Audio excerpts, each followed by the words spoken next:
just here with the Prez at the moment. There's something that's annoyed me a little bit since I got this thing, and that's this indicator. As you can see, it's had a biff on that corner. It's a bit broken. Comes from down in here, in that nice little hole there. So as you see, it sort of fits there. Who would have known that you have to take out the fog light surround to get the bulbs out? It's a bit on the rusty side, so we'll have to clean that up first. So this guy here has had a bit of water sitting in it for a while. Anyway, I was having a squiz through Yahoo Japan to try and find another one, and I found the ones off the earlier model, which have like a jeweled lens and chrome around the outside, because that's just what this thing needs, more chrome. And I just bought it hoping that it was the same, and lo and behold, looks like they've just changed the lenses. You know, it's got a couple of little extras, but all the screws are in the same place. These have these little drainy gizmos on them, and the right hand side one has them, but the left hand side doesn't. It just looks like they're blocked up. But anyway, so I hope for the best that these things actually fit, and they do. Before, after. Yay, more chrome on the big girl. Needs it, I reckon. So yeah, I'm just chucking these in now. But like, you know, at the usual, there's 2 screws down in here somewhere behind the battery, and there's one up in behind the guard there, and yeah, fights me on everything. Don't even ask me about changing the radio out, because radio stopped working. So I bought a couple of head units, one for a little Suzuki van, which is in a running. It took me 3/4 of an hour. I've been working on this thing for about 6 hours. I'm trying to figure out the wiring. I've got a lot of wiring upstairs, but it's all in Japanese. I can't make head or tail of it. So I'm just down to testing stuff. But it looks like the speakers have a common earth. So it looks like we might have to change all those too. This thing fights me. Every single thing that I have to do with this thing, it's a mission. It's an absolute mission. Anyway, these indicators are fairly straightforward. So we'll just do a bit of a clean up and slot them. Oh, there was one other thing I was going to show you about these. Remember I said everything was heavy on these things, right? Full cast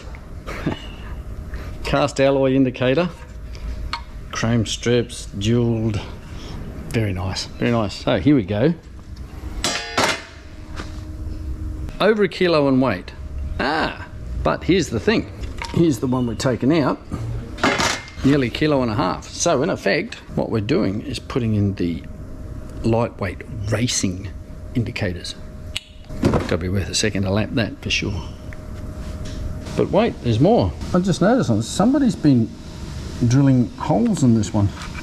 Maybe because it was filling up with water? There's some like lumps of rust and stuff in there. No. Alright, after a bit of fiddling around, you'll notice here that on that side, both are working, and the side light. And on the driver's side, that one isn't. And that's because for Australia, you can't have, that's basically your parking lights, are those orange ones. You can't have like orange forward facing lights. So they've actually somehow disconnected them from the system. And what they've actually done is put a little light bulb in here. Right, so these are parkers there. They've actually put a bulb into those headlights down in the corner there somewhere. I had it out on the bench and I got the battery pack out, and I figured out if you bridge 2 wires out, you can make them all work. It has a big heavy bulb on this end here, and that one's quite a smaller one. So I don't know whether to change it to put a heavier bulb in it, or it's doing that, you know, that thing where it, oh look, it's just a little bit slow and a little bit duller, you know, sort of, I'm going that way. It's like it's up to date into the 90s. Just gonna do the other one now. And there you have it, folks, all done. Turns out I couldn't change those outside bulbs because they were like an uneven pin one. So they obviously had to do a couple of jobs. It was probably an indicator and parking lights, but anyway, bridged it out. They're all working now. That's it. They're a bit. I think that one's a bit slower than this one actually. But yeah, Just what the old girl needed. Job done. While we're on the president, I thought I might take the opportunity to show you this. Do you remember a little while ago I said it had to go up and get the gearbox looked at because it was making some horrible noises, it was juddery and it was very slow to change from first to second? Well, the reason for that is it was changing first to third, and it was juddery in reverse because second and reverse are on the same drum, which is in here. The car's driving around, basically we had to rebuild the gearbox. So, yeah, that's pretty sweet, isn't it? But that's not all. Sundry clutches and whatnot in here. There's one O-rings and whatnot, clutch plates.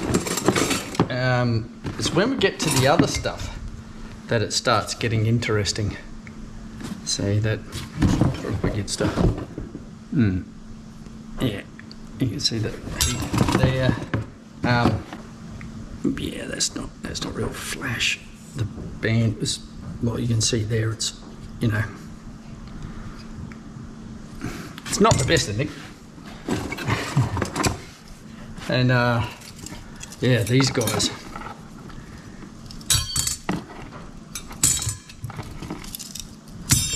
So I'm gonna,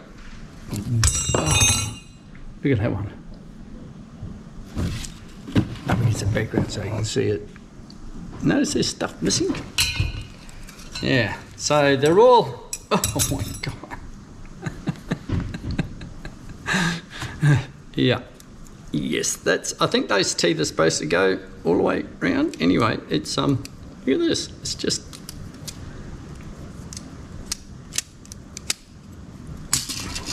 junked. That looks all right. Oh, that size doesn't look so good. I thought there might have been something good in there actually. Some more clutch plates. A lot of clutches in these things. They actually asked me if I could get hold of any more. They are quite popular amongst the drag racing set, the 3-speeds. And that's all it is. 7N71, I think. But it's a 3-speed. Thing is, when they beef up gearboxes for drag racing, mostly the rotary guys, the 3-speeds, all the stuff that they do to it, this box has already got from the factory. So it's got much bigger output shaft, it's got a lot more clutches in it, everything's just bigger and heavier. I don't know what that is, but it was slazzed in and now it's in the bin. All that stuff's going in the bin, but that's why it wouldn't work properly. Works great now, but yeah, not real flash. Anyway, thanks for watching. See you next time. Yeah, it's all the skid factory's fault. Yeah. Well, they gave it all this power and the gearbox has just gone, I'm not putting up with any of that, and just left the building.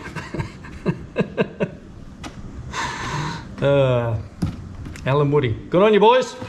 All right, time to knock off, man.